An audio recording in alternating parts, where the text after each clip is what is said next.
किस तरह से हम ऑर्गेनिक केमिस्ट्री में प्रोसीड करेंगे और कैसे कॉम्पिटिटिव एग्जाम की तैयारी करनी चाहिए। ऐसा नहीं कि आपने पेपर देखा एक बार किसी का पेपर हार्ड आ गया तो आप जबरदस्ती कुछ भी पढ़ रहे हो। जो सिलेबस के अंदर है आपको उसी में तैयारी करनी है। एक लेक्चर होगा 1 से 1.5 घंटे का, उसमें पूरा का पूरा जितने भी 8 या 9 लेक्चर का आपका चैप्टर रहेगा 1 से सवा घंटे में आ जाएगा।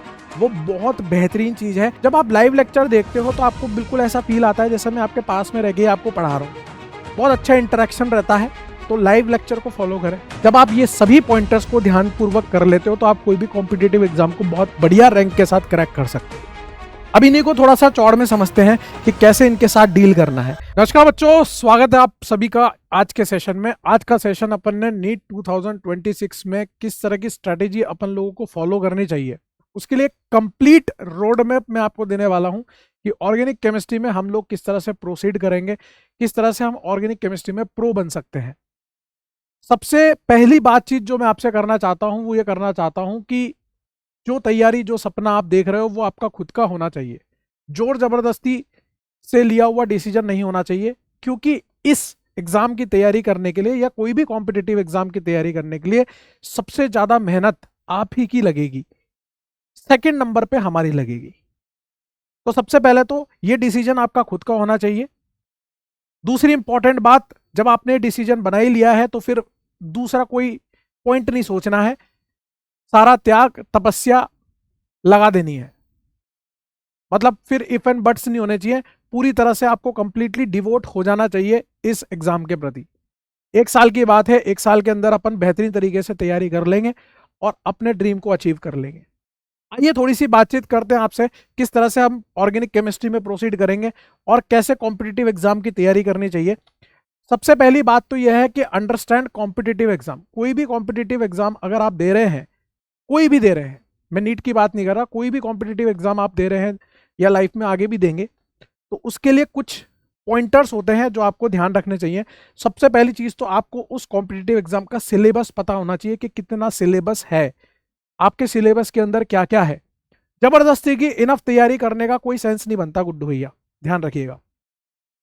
ऐसा नहीं कि आपने पेपर देखा एक बार किसी का पेपर हार्ड आ गया तो आप जबरदस्ती कुछ भी पढ़ रहे हो। जो सिलेबस के अंदर है आपको उसी में तैयारी करनी है। हाँ, उसमें अपन बेस्ट प्रो वर्जन में तैयारी करेंगे, उसमें अपन अच्छे लेवल तक के क्वेश्चंस में तैयारी करेंगे।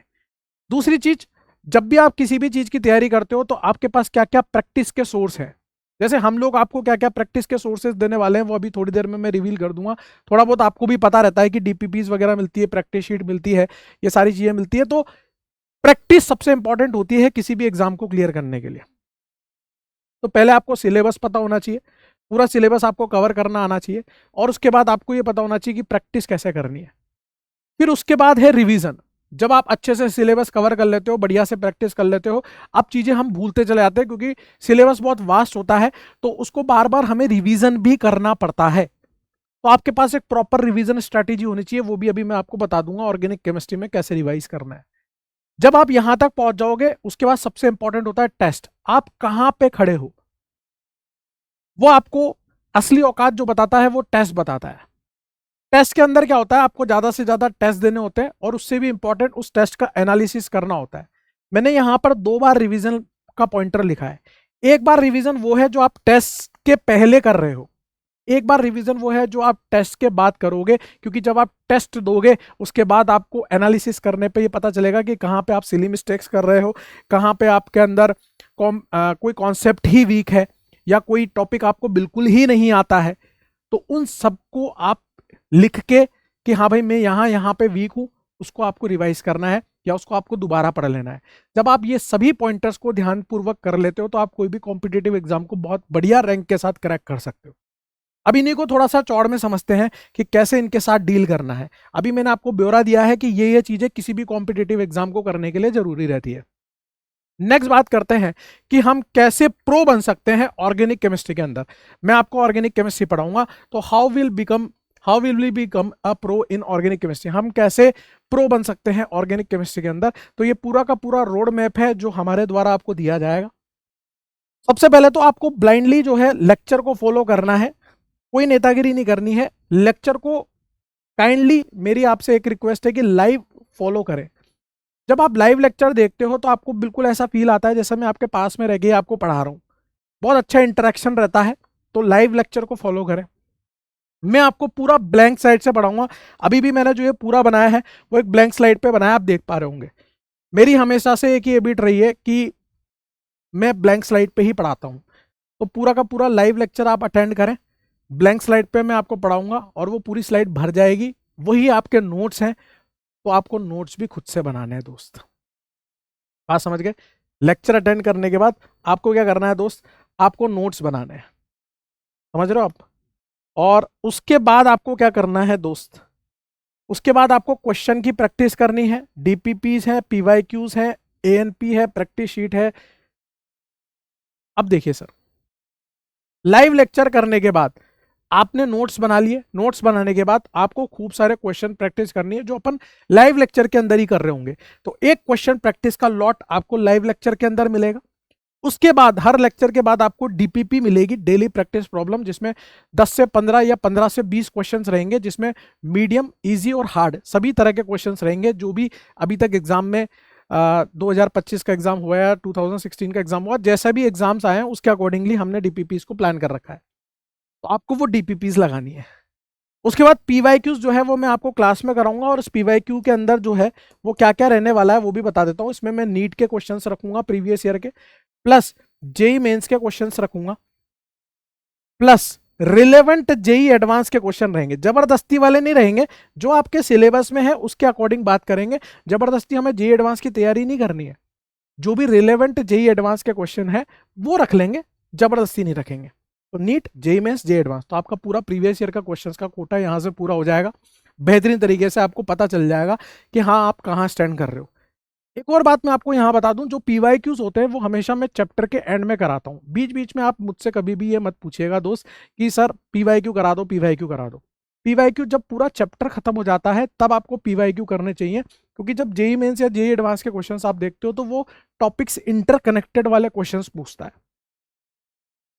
और अब जिस तरह के पेपर्स बन रहे हैं उसमें कनेक्टेड, आपने नीट 2025 का पेपर भी देखा होगा, तो उसमें 3-4 रिएक्शंस को एक साथ कंबाइन करके क्वेश्चन पूछा था। तो आप एक एक क्वेश्चन, एक एक टॉपिक के बाद पीवाईक्यू की डिमांड मत कीजिएगा। पूरा का पूरा चैप्टर खत्म होने के बाद पीवाईक्यूज करने का अलग मजा होता है। उससे आपको ये भी पता चल जाता है कि आप कहाँ स्टैंड कर रहे हो, आपको कितना चैप्टर अभी भी याद है। ऑब्वियसली जब आप पीवाईक्यू कर रहे होंगे तो उससे पहले मैं आपको एक समरी लेक्चर प्रोवाइड करूंगा। एक समरी लेक्चर क्या होता है, एक से सवा घंटे में पूरा का पूरा एक लेक्चर मैं आपको दूंगा, जिसमें पूरा का पूरा चैप्टर समझ आएगा, है ना। एक लेक्चर होगा 1 से 1.5 घंटे का, उसमें पूरा का पूरा जितने भी 8 या 9 लेक्चर का आपका चैप्टर रहेगा 1 से सवा घंटे में आ जाएगा। वो बहुत बेहतरीन चीज़ है, उससे आपका पूरा चैप्टर क्विकली रिवाइज हो जाएगा। उस समरी लेक्चर के बाद आप अपने शॉर्ट नोट्स खुद से बनाएंगे। एक तो मैंने समरी लेक्चर प्रोवाइड कर दिया, उसको भी शॉर्ट करके आप शॉर्ट नोट्स बनाएंगे। समरी लेक्चर देखने के बाद आप पीवाईक्यूज करेंगे, मतलब मैं आपको पीवाईक्यूज पहले से दे दूंगा, एक दिन पहले समरी लेक्चर देख लिया, पीवाईक्यूज आप घर से कर लिया, अपने डिस्कशन कर लिया। उसके बाद एक एएनपी प्रॉब्लम्स रहेगी, एडवांस नीट प्रॉब्लम्स, ठीक है। अब ये कोई अलग से नहीं है, अच्छी मॉडिफाइड वर्जन की प्रॉब्लम मैं आपको कराऊंगा। इसको मैं वाईजे स्क्वायर भी बोलता हूं, दिस इज ऑल्सो वाईजे स्क्वायर, ठीक है ना। वाईजे का जखीरा, जिसमें मैं ए से बी से सी से डी सिक्वेंशियल टाइप की क्वेश्चंस कराता हूं, जिसमें बहुत बेहतरीन तरीके से रिएक्शंस रिवाइज हो जाती है, समझ गए आप। फिर आपको एक प्रैक्टिस शीट मिलेगी। अब आप देखो क्वेश्चंस कितने हो गए आपके पास। आपको क्लास में क्वेश्चन प्रैक्टिस करा रहा हूँ, ये वाले क्वेश्चंस करा रहा हूँ, डीपीपीज आपको मिल रही है, पीवाईक्यूज आप कर पा रहे हो नीट के, जेईई मेंस के, जेईई एडवांस के। उसके बाद आपको प्रैक्टिस शीट भी मिल रही है, जिसमें भी सभी प्रकार के क्वेश्चंस रहेंगे, up to the mark question रहेंगे, अच्छी क्वालिटी के। उसके बाद समरी लेक्चर तो मिलेगा ही, सही मैंने आपको बता दिया। और summary lecture is the best thing, जिससे आप क्विकली रिवाइज कर सकते हो। जब भी आप रिवीजन करोगे तो आप पहले समरी लेक्चर देखोगे, देन आप क्वेश्चंस करोगे। समरी लेक्चर होने के बाद एक टेस्ट और टेस्ट एनालिसिस, मतलब ये रोड मैप है किस तरह से आप अपने नीट 2026 की जर्नी पर पहुंच सकते हो, फाइनल डेस्टिनेशन पे। आपको लाइव लेक्चर करना है, नोट्स बनाने हैं, क्वेश्चंस की प्रैक्टिस करनी है जो नोट्स में दिए हैं, उसके बाद डीपीपीज करनी है, पीवाईक्यूज करने हैं, एडवांस नीट प्रॉब्लम करनी है, प्रैक्टिस शीट कर लेनी है। उसके बाद आपको समरी लेक्चर देख लेना है रिवीजन के लिए। यहां तक की स्ट्रेटेजी हो गई। अब सबसे मेन है टेस्ट और उसका एनालिसिस। जब आप टेस्ट देते हो तो ही आपको पता चल पाता है कि आप कहाँ पे स्टैंड कर रहे हो। और सबसे इंपॉर्टेंट चीज टेस्ट ही है गुड्डू भैया, कहाँ आप स्टैंड कर रहे हो, और उससे भी इंपॉर्टेंट है उसका एनालिसिस।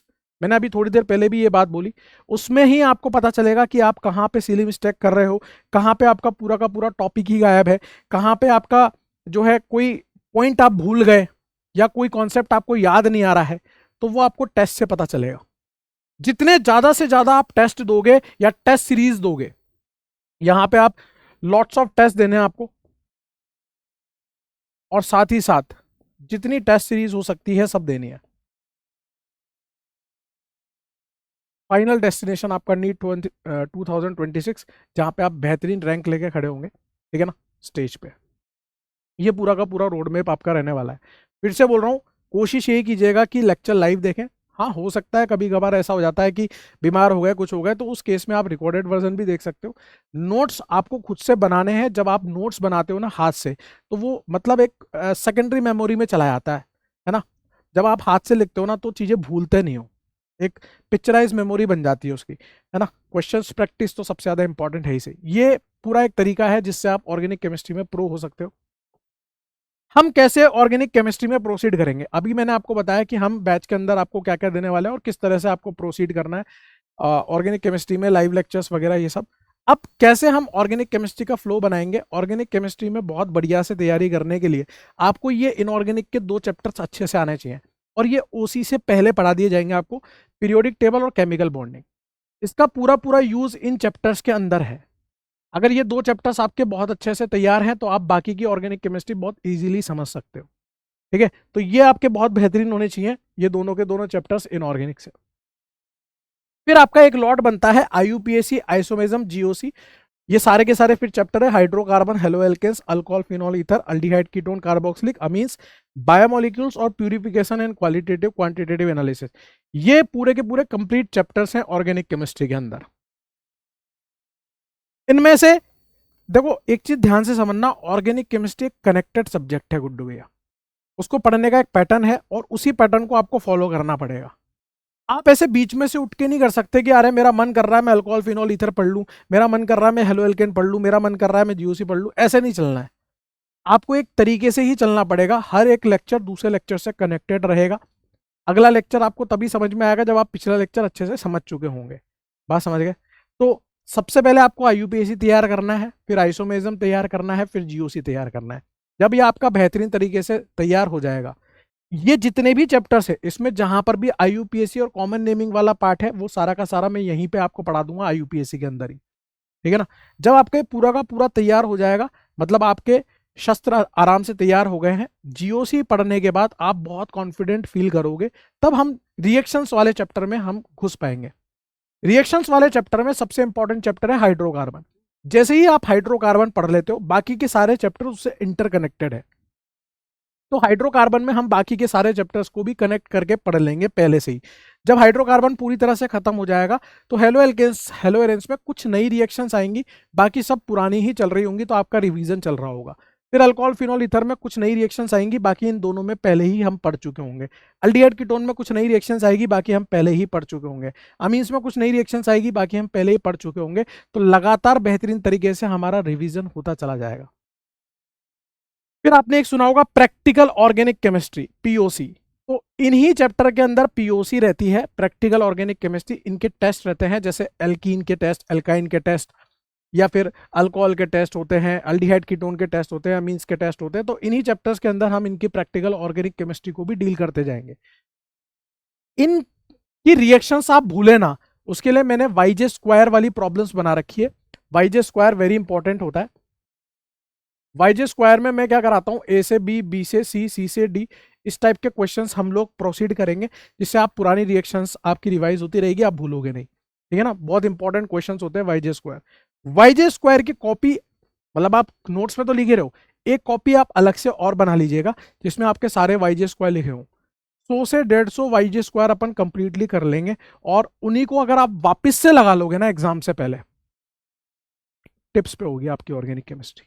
कुछ भी नहीं भूल रहे होंगे आप, सब कुछ अपने आप ही ऑटोमेटिकली याद होगा, ठीक है ना। तो ये सीक्वेंस चलेगा, बीच में से मत उठाना, जिस तरह से लिखा हुआ है उसी सीक्वेंस में आपको पढ़ना है। ये फिर ये फिर ये फिर ये फिर ये, ठीक है। फिर आपका आता है बायोमोलिक्यूल्स, बोलने में ऐसा लगता है कि बायोमोलिक्यूल्स इन चैप्टर से कनेक्टेड नहीं है, इसमें भी रिएक्शन वाला पार्ट रहता है, तो वो यहीं से समझ में आता है। तो इनके बाद ही आप बायोमोलिक्यूल्स को पढ़ें, और इन्हीं से जुड़ा हुआ है purification and qualitative and quantitative analysis. तो इसी ऑर्डर में हम पढ़ेंगे, पहले आईयूपीएसी, फिर आइसोमेरिज्म, फिर जीओसी, फिर हाइड्रोकार्बन, हेलोएल्केन, अल्कोहल, अल्डिहाइड, अमीन, बायोमोलिक्यूल, फिर purification and qualitative quantitative analysis. ये पूरा पढ़ के हम प्रो हो जाएंगे। बात समझ गए? इससे पहले आप ये 2 चैप्टर अच्छे से तैयार करके रखना, लेकिन तो बेहतरीन तरीके से समझ में आ जाएगा।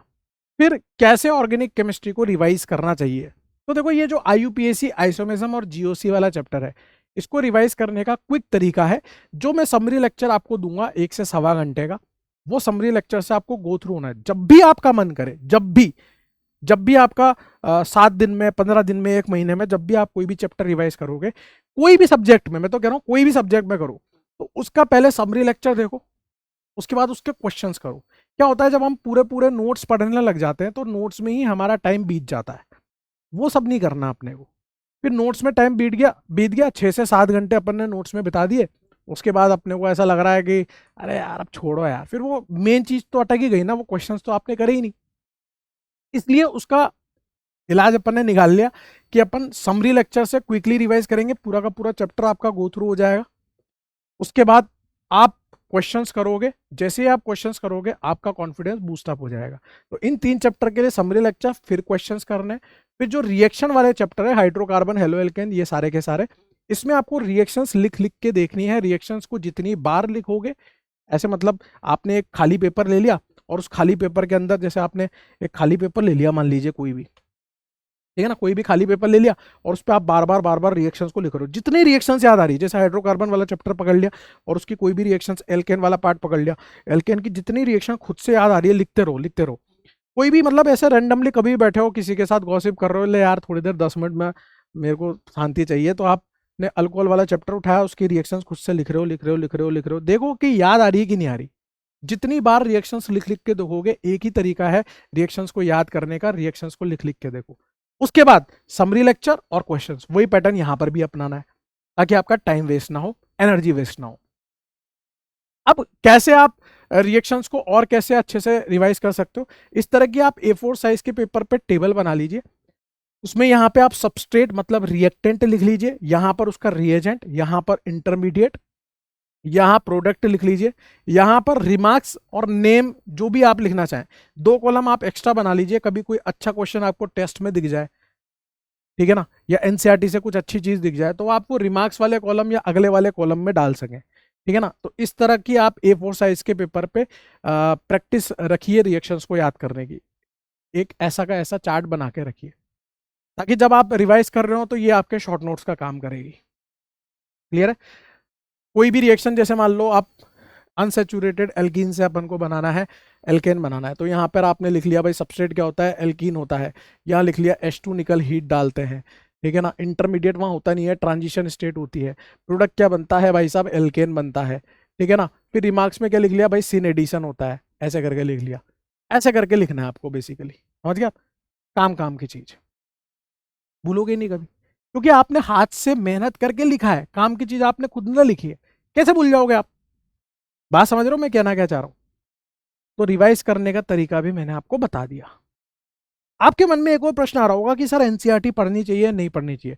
देखो, जब तक आईयूपीएसी, आइसोमेरिज्म, जीओसी चल रहा होगा, तो मैं आपको बिल्कुल भी रिकमेंड नहीं करूंगा एनसीईआरटी के लिए, नहीं पढ़नी है एनसीईआरटी। जैसे ही रिएक्शंस वाले चैप्टर चल रहे होंगे, वहां पर भी आपको एनसीईआरटी पढ़ने की कोई खास वो नहीं है, मतलब अब आपकी इच्छा है, आपके पास समय है, तो आप पढ़ सकते हो, वरना मैं कहूंगा किसी और सब्जेक्ट की आप एनसीईआरटी पढ़ो जिसकी इंपॉर्टेंट है, क्योंकि मैं यहाँ पे सभी चीजें एनसीईआरटी की कवर कर दूंगा। मुझे लगेगा क्लास में तो मैं आपको बोल दूंगा, या मैं खुद ही पढ़ के बता दूंगा एनसीईआरटी में से, देखो ये एनसीईआरटी में लिखा हुआ है। बात समझ गए? तो एनसीईआरटी के लिए आप ज्यादा वो मत रहना, निश्चिंत रहो थोड़ा सा, है ना। बाकी आपकी क्या स्ट्रेटेजी होनी चाहिए नीट 2026 के लिए? सबसे पहले तो follow your teacher blindly, very very important. इधर से उधर कूदना बंद करो, अपना एक टीचर फिक्स कर लो।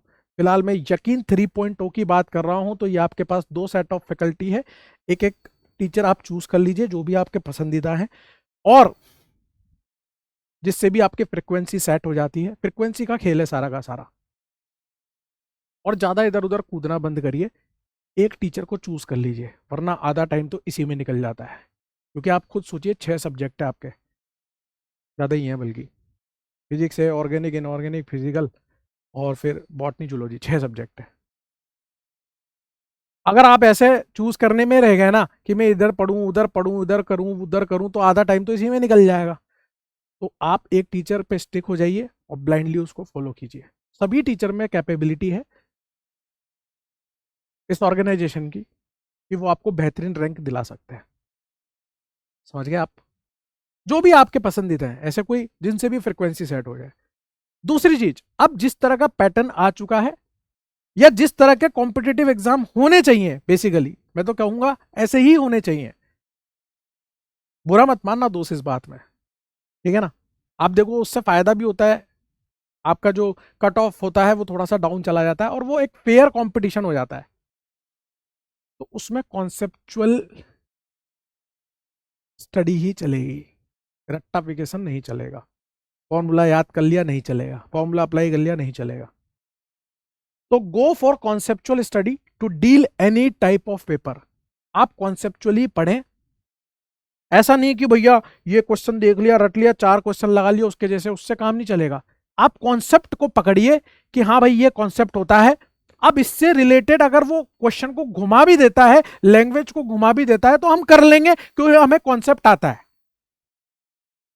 मैं आपको उसी तरह से तैयार करूंगा, विद मैकेनिज्म में आपको रिएक्शन पढ़ाऊंगा। आप मुझसे बस ये मत बोलना आउट ऑफ सिलेबस, क्योंकि कुछ भी आउट ऑफ सिलेबस नहीं होता। मैं बेवकूफ हूं, मैं क्यों पढ़ाऊंगा आउट ऑफ सिलेबस? सोच के देखिए आप, कोई भी टीचर क्यों पढ़ाएगा? मैं तो आपसे पहला पॉइंट ही सबसे पहले आके बोला, नो योर सिलेबस। सबसे पहले आपको अपना सिलेबस पता होना चाहिए कि क्या सिलेबस में है क्या नहीं है। हाँ, उस सिलेबस में जो है हम उसकी तैयारी प्रो लेवल पे करेंगे, एकदम एडवांस तक क्वेश्चंस करेंगे। अब एडवांस तक का मतलब ये भी नहीं है कि हमें एमएससी वगैरह तो करनी नहीं है, नीट का एग्जाम ही तो देना है। तो जो भी रिलेवेंट, जहां तक की पॉसिबिलिटी हो सकती है वहां तक के क्वेश्चंस करेंगे। समझ गए आप? तो हमें कॉन्सेप्चुअल स्टडी रखनी है, रट्टाफिकेशन नहीं करना है, फॉर्मूला बेसिस नहीं पढ़ना है ना? समझ गए आप? ये ध्यान रखिएगा। Do lots of question. जितने ज्यादा आप क्वेश्चंस करोगे पर डे, अगर आप 100 से 120 क्वेश्चंस लगाते हो गुड्डू भैया, तो अच्छा खासा इनफ टाइम है। सारे सब्जेक्ट मिला के बोल रहा हूँ तो 200 क्वेश्चन लगा लो पर डे के, प्रैक्टिस वैक्टिस करके। तो इनफ टाइम है जब आप एक अच्छा सा क्वेश्चन बैंक खुद से ही तैयार कर चुके होंगे। और फिर आप थोड़े दिन बाद देखोगे कि वही क्वेश्चन रिपीटेटिवली रिपीटेटिवली आपको देखने को मिल रहे हैं। मैं फिर से कह रहा हूं, नीट का एग्जाम हार्ड नहीं होता है। यहां पर लॉट्स ऑफ कैंडिडेट्स हैं, लॉट्स ऑफ एस्पिरेंट्स हैं, जिस वजह से ये एग्जाम हार्ड लगता है। बाकी हार्ड नहीं होता। अगर मान लीजिए अगर पेपर हार्ड भी आ गया ना, तो उससे कोई नुकसान नहीं होगा गुड्डू भैया, कट ऑफ अपने आप नीचे चली जाएगी। बात को समझना, जितना पेपर आसान आएगा उतना नुकसान वाली बात है, मैं तो ये कह रहा हूं। फिर एक जैसे रैंक के बहुत सारे निकल जाते हैं। एक और स्ट्रेटेजी बताता हूं, बहुत तगड़ी है, राइट ऑल चैप्टर नेम। इस तरह से एक आप है ना, हर हर सब्जेक्ट का, जैसे फिजिक्स का हो गया, ऑर्गेनिक का हो गया, इनऑर्गेनिक का हो गया, फिजिकल का हो गया, बायो का हो गया, बॉटनी जूलॉजी का, सबका आप है ना इस तरह से एक टेबल बना लीजिए, मतलब A4 साइज का, और दीवार पे स्टिक कर लीजिए। उसमें क्या होगा, यहाँ पे आपके सभी चैप्टर्स के नाम लिखे होंगे। जैसे मान लो यहाँ पर आपने IUPAC लिख दिया साहब, यहाँ पर आपने आइसोमेरिज्म लिख दिया साहब, फिर आपने यहाँ पर GOC लिख दिया साहब, फिर आपने यहाँ पे हाइड्रोकार्बन लिख दिया साहब। समझ रहे हो? ऐसे सो ऑन। अब आपको क्या करना है, यहां पर इस तरह से कॉलम्स बनाने हैं कि भैया notes, revision, DPP, practice sheet और टेस्ट। क्या मेरे इसके नोट्स कंप्लीट हैं, या मैंने नोट्स पढ़ रखे हैं अच्छे से, पूरी तरह से कंप्लीट है मेरे नोट्स या नहीं है, कुछ छूट तो नहीं रहा ना नोट्स में। फिर उसके बाद टिक लगाना है, आपको कुछ नहीं करना। रिवीजन में छोटे छोटे टिक लगाने हैं। एक बार रिवीजन कर लिया ठीक है साहब, दूसरी बार रिवीजन कर लिया ठीक है साहब। एग्जाम देने से पहले 2 से 3 बार रिवीजन भी कर लोगे बहुत है। फिर उसके बाद एक कॉलम और बढ़ा सकते हो समरी लेक्चर का, वो रिवीजन में आ गया, मतलब यहाँ पर समरी लेक्चर प्लस रिवीजन वाली बात है। तो समरी लेक्चर देख लिया आपने, रिवीजन कर लिया कि नहीं कर लिया, उसकी DPPs आपने कंप्लीटली लगा ली कि नहीं लगा ली, कोई क्वेश्चन छूट रहा है DPP का या नहीं छूट रहा है। फिर उसके बाद आपकी प्रैक्टिस शीट आपने कर ली या नहीं कर ली, आपने उससे रिलेटेड टेस्ट में क्वेश्चंस देखे या नहीं देखे, आपने उससे रिलेटेड टेस्ट में ज्यादा से ज्यादा क्वेश्चंस कर लिए या नहीं कर लिए। आपको हर चैप्टर के बारे में जानकारी होनी चाहिए। कि हाँ भाई ये चैप्टर मेरा वीक है, ये चैप्टर मेरा स्ट्रॉन्ग है, तो वो यहाँ पर आप अपने हिसाब से एक टेबल को मॉडिफाई करके बना सकते हैं, स्ट्रॉन्ग और वीक का पॉइंट भी डाल सकते हैं, ताकि जब आप एंड में देख रहे होंगे तो आपको पता चलेगा ये सारे चैप्टर तो मेरे स्ट्रॉन्ग है, इसमें मैंने बेहतरीन क्वेश्चंस लगा लिए, अब जो वीक बचा है उसको मैं रिवाइज कर लेता हूँ। क्यों छोड़े भाई किसी भी चीज को, क्यों छोड़े अपन? तो ऐसा आप हर सब्जेक्ट के लिए बना सकते हो, ठीक है ना। वेरी इंपॉर्टेंट स्ट्रेटेजी है, बहुत अच्छी स्ट्रेटेजी होती है ना। तो एक टीचर को फॉलो करो, कॉन्सेप्चुअल स्टडी करो गुड्डू भैया, हाथ जोड़ के रिक्वेस्ट है आपसे, ठीक है ना। लॉट्स ऑफ क्वेश्चंस करो, इस तरह की लिस्ट बना लो, मतलब मैं तो कह रहा हूँ इससे पहले की सारी स्लाइड भूल जाओ, ये भी कर लोगे ना, सब काम हो गया आपका, सब कुछ आ गया इसके अंदर। अपने आप ये टेबल आपको सब बता रही है कि आपने समरी लेक्चर करा कि नहीं करा, आपने डीपीपी करे कि नहीं करे, आपने प्रैक्टिस शीट करी कि नहीं करी, आपने उससे रिलेटेड टेस्ट दिए कि नहीं दिए, सब कुछ तो आ गया इसके अंदर। इस आखिरी स्लाइड में क्या बचा? उसके बाद your daily schedule and targets. आपका डेली का स्केड्यूल 1 साल की बात है, आपको फिक्स करना पड़ेगा, उठने का टाइम, सोने का टाइम, अनटिल अनलेस आप बहुत ज्यादा मतलब कुछ बीमारी हो जाए कोई बात अलग है, लेकिन आपको फिक्स करना पड़ेगा। आप कोशिश कीजिए गुड्डू भैया आप 6 बजे उठ जाओ, और जल्दी उठ सकते हो उठो ना, कोई मना नहीं है। 6 घंटे की नींद बहुत है, 7 घंटे ले लो, 7 घंटे की नींद बहुत है, इससे ज्यादा नहीं सोना, 6 से 7 घंटे इनफ। सुबह जब आप 6 बजे उठते हो या थोड़ा सा जल्दी उठते हो, थोड़ा सा मुंह धोया, 6 बजे से 8 बजे तक आपको एक स्लॉट मिलता है सेल्फ स्टडी के लिए, मॉर्निंग स्लॉट, जबरदस्त स्लॉट। इस स्लॉट में आप क्या पढ़ सकते हो? इस स्लॉट में या तो आप केमिस्ट्री या आप बायो, इन दोनों में से कोई भी ले सकते हो, आपकी चॉइस। उसके बाद 8 बजे से लेकर 3 बजे तक मान लेता हूं मैं आपकी स्टडीज रहती है, मतलब क्लासेस रहती हैं, वो टाइम पूरा चला गया क्लासेस में, थक गए आप। 3 से लेकर 4:30 बजे तक मैंने आपको टाइम दिया रेस्ट का। खाना आना खा लिया आपने, खाना तो पहले ही खा लेते हो आप, रेस्ट कर लो आप 1 से 1.25 घंटे, बढ़िया से चाय वाय पी के 4:30 बजे फिर रेडी हो जाओ। 4:30 से 7:30, 5:30, 6:30, 7:30, 3 घंटे की सीटिंग, जबरदस्त वाली सीटिंग। अगेन या तो केमिस्ट्री ले लो या बायो ले लो, जो भी यहां छोड़ा है उसको यहां ले लो, जो भी यहां छोड़ा है उसको यहां ले लो। यहां सुबह केमिस्ट्री ले लो, यहां पर बायो ले लो, दो होती है ना बॉटनी जूलॉजी, तो उसको बांट लो 1.5 घंटा। 7:30 से 9 फिर आपको टाइम दिया, वो टाइम आपको दिया एक्सरसाइज करने के लिए, खाना खाने के लिए, घूमने के लिए। सोशल मीडिया अगर आपको चलाना है वैसे तो दूर हो जाओ सब चीज से यार, 1 साल के लिए दूर हो जाओ, छोड़ो यार, टीवी वीवी ये सब छोड़ो यार। हाँ, कनेक्टेड रहो, सिर्फ जानकारी के लिए कनेक्टेड रहो, कोई नीट से रिलेवेंट, आपके कॉम्पिटिटिव एग्जाम से रिलेटेड कोई जानकारी आपको मिलनी चाहिए तो वो चीज फॉलो करो, बस इनफ होती है वो, समझ गए आप। तो 7:30 से 9 1.5 घंटा आपको दिया, जिसमें आप क्या करोगे सुन लीजिए। आपको एक्सरसाइज करनी है आधे घंटे, या कोई भी अपनी मर्जी का स्पोर्ट, बैडमिंटन खेल लिया, थोड़ा रनिंग कर लिया, ब्रिस्क वॉक कर ली, तेज तेज तेज तेज वॉक कर ली, कोई भी आपकी मर्जी पड़े। जिम करना है जिम कर लिया। जरूरी है एक्सरसाइज करना भी, ब्लड सर्कुलेशन के लिए जरूरी है, जितना अच्छा ब्लड सर्कुलेशन होगा उतना अच्छे से ब्रेन एक्टिवेटली काम करेगा आपका। तो यहाँ पर 1.5 घंटा उसी के लिए दिया है, और आप ताजा दुरुस्त फील करेंगे। आप पी के 9 बजे से 12 बजे तक फिर से 3 घंटे का स्लॉट दिया है, इसमें करो आप फिजिक्स। आप अपने हिसाब से सब्जेक्ट के लिए टाइम चूज कर सकते हो, जो भी आपको कन्वीनियंट लगता है, लेकिन मैंने आपको 8 घंटे का सेल्फ स्टडी का टाइम निकाल के दिया है, 3 3 6 2 8 सेल्फ स्टडी। इसके अलावा अगर कुछ मिल जाए तो ईश्वर का आशीर्वाद है, शनिवार को मिल जाए, संडे को मिल जाए, वो सब ईश्वर का आशीर्वाद है, एक्स्ट्रा टाइम है। और आप किसी और के लिए थोड़ी ना मेहनत कर रहे हो, अपने खुद के लिए कर रहे हो, ये जो टाइम दे रहे हो आप खुद के लिए दे रहे हो। तो इसमें आपको ये रोना धोना नहीं लगा रहा, अरे सर कोई हम ये नहीं करेंगे क्या, हम वो नहीं करेंगे क्या हमारे पास। अरे भैया किसके लिए कर रहे हो? खुद के लिए कर रहे हो दोस्त, खुद के लिए कर रहे हो, ईमानदारी से बता रहा हूं, खुद के लिए कर रहे हो। तो इतना टाइम खुद के लिए तो निकाल ही सकता है ना गुड्डू। हाँ, ध्यान रखें जब आप 3 घंटे बैठोगे तो इस 3 घंटे में प्रॉपर 3 घंटे की सीटिंग देना इज वेरी मतलब क्रूशियल हो जाता है शुरुआत में। तो आप इसमें क्या करोगे, जैसे 1 1.5 घंटा, 1.5 घंटा बैठने के बाद फिर 15 मिनट वॉक कर लिया आपने, पानी की बोतल साथ में, देखो कुछ चीजें इंपॉर्टेंट है, पानी की बोतल साथ में लेके बैठे, हाइड्रेट रहना है, जितना ज्यादा हाइड्रेशन रहेगा, आप तो बायो के स्टूडेंट हो आपको पता ही है, जितना ज्यादा हाइड्रेशन रहेगा उतना ब्रेन एक्टिवली काम करेगा। बीच में 15 मिनट आपने वॉक कर ली, पूरे बॉडी में मूवमेंट आ गया, अकड़ेगी नहीं बॉडी, बॉडी आपकी, अच्छे से आप स्टडी पे फोकस कर पाओगे। सुबह जब आप 6 बजे उठ रहे हो, उससे अगर 15 मिनट पहले भी उठ गए तो थोड़ा सा प्राणायाम कर लिया, थोड़ा सा मेडिटेशन कर लिया, चैंटिंग कर ली, ठीक है ना, फायदा ही करती है वो सब चीजें, वो सब फोकस को बढ़ाती है।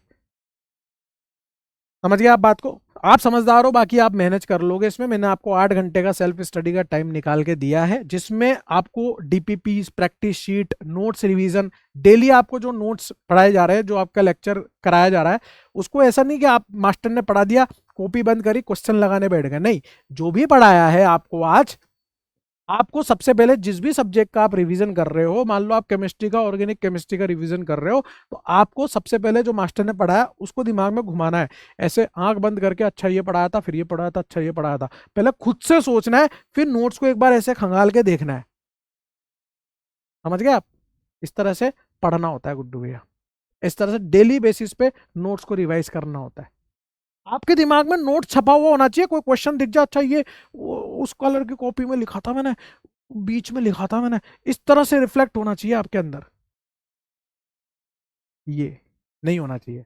बैकलॉग, बैकलॉग नाम की कोई चीज नहीं होनी चाहिए। जब आप इतनी तगड़ी स्ट्रेटेजी फॉलो करोगे तो आप पहली बात तो डिस्ट्रैक्ट नहीं हो पाओगे, जो आपके जीवन में वो डिस्ट्रैक्शन वाला पॉइंट होता है ना, सर ये टाइम ही नहीं मिलेगा ना। जब आदमी एडवेंचरस तरीके से किसी चीज को कर रहा होता है, समर्पित तरीके से कर रहा होता है, तो कहां डिस्ट्रैक्ट होगा, उसका पूरा ध्यान तो और अच्छे से उसको करने में लगा हुआ है कि और मैं क्या स्ट्रेटेजी बनाऊं बेहतरीन तरीके से, कहां से डिस्ट्रैक्ट हो जाएगा, कहां से दूसरी चीजों में पड़ जाएगा। और जब डिस्ट्रैक्ट नहीं होगा तो बैकलॉग नहीं होगा। बैकलॉग का मेन कारण डिस्ट्रैक्शन ही है। दूसरा कारण है तबीयत, पहला कारण डिस्ट्रैक्शन है, इधर से उधर जाना, उधर चल जाऊं, उधर देख लूं, ये कर लूं, अरे भाई एक टीचर को फॉलो कर ले यार, क्यों खेल रहा है अपने जीवन के साथ। हाँ समझ रहा है? तो बैकलॉग अनटिल एंड अनलेस, देखो अब ऊपर वाले के हाथ में है सब कुछ, कभी तबीयत वबीयत बिगड़ गई, उस केस में बैकलॉग क्रिएट हो जाता है। और उसको कैसे कवर अप करना है दोस्त, उसको कवर अप करने का तरीका होता है, सैटरडे संडे को प्रॉपर टाइम निकाल के वहां पे कवर करो, वन शॉट से कवर करो। उसके लिए बेस्ट तरीका ये होता है। बैकलॉग को कभी भी ऐसा नहीं कि मैं पूरा लेक्चर देख लूं, सारे क्वेश्चंस लगा लूं, नहीं कर पाओगे। जब भी किसी चैप्टर का बैकलॉग हो जाए, एक दो लेक्चर्स का है तब तो आप कवर अप कर ही लेते हो, उसमें आपको कोई दिक्कत नहीं आती, एक्स्ट्रा टाइम पुश करके आप कर लोगे। लेकिन अगर कोई चैप्टर ही बैकलॉग हो गया किसी कारणवश, तो उस केस में आप उसको वन शॉट लेक्चर्स से कवर करोगे, जो उम्मीद वगैरह के होते हैं, ठीक है ना, वन शॉट लेक्चर देख के कवर करोगे। जब आप ये 8 घंटे का टाइम निकाल रहे हो, तो इस 8 घंटे में आपका डेली का फिक्स होना चाहिए कि मुझे 200 क्वेश्चन तो करके ही निकलने हैं भाई, डेली बेसिस पे 200 क्वेश्चन का लोड करके निकलूंगा तो मजा आ जाएगा जीवन में, खेल हो जाएगा फिर। समझ गए आप? हर दिन 200 क्वेश्चन लगाओगे, मान लो आपके पास, मैं तो कह रहा हूँ 100 दिन भी आपने 200 क्वेश्चन लगा लिए, 20,000 क्वेश्चन करके निकल गए यार। 20,000 क्वेश्चन किसे कहते हैं दोस्त, छोड़ दोगे आप? मेरे हिसाब से आपको बात समझ में आ गई होगी। थोड़ा कॉन्सेप्चुअली पढ़ें दोस्त तब, है ना, कॉन्सेप्ट्स पे ध्यान दें रादर देन कि एक जैसे क्वेश्चन बहुत सारे करना, कोई मतलब नहीं है उसका, ठीक है ना। टीचर को ब्लाइंडली फॉलो करें, क्वेश्चंस खूब करें, इस तरह से बनाएं। टाइमिंग मैंने आपको बता दी, बैकलॉग्स क्रिएट ना होने दें, कोशिश ये करिएगा। और ये 2 सेट ऑफ फैकल्टीज है, इसमें से आप चूज कर लीजिएगा। बाकी इतनी ही बात थी। Thank you for joining me. और मेरे हिसाब से मैंने आपको सफिशिएंटली गाइड कर दिया होगा, कोशिश मेरी यही है कि मैंने आपको प्रॉपरली गाइड कर दिया होगा। बाकी सबकी अपनी अपनी खुद की स्ट्रैटेजी होती है, शॉर्ट नोट्स बनाने की खुद की स्ट्रैटेजी होती है, क्वेश्चंस करने की खुद की स्ट्रैटेजी होती है, और हर सब्जेक्ट की भी अपनी खुद की एक स्ट्रैटेजी होती है।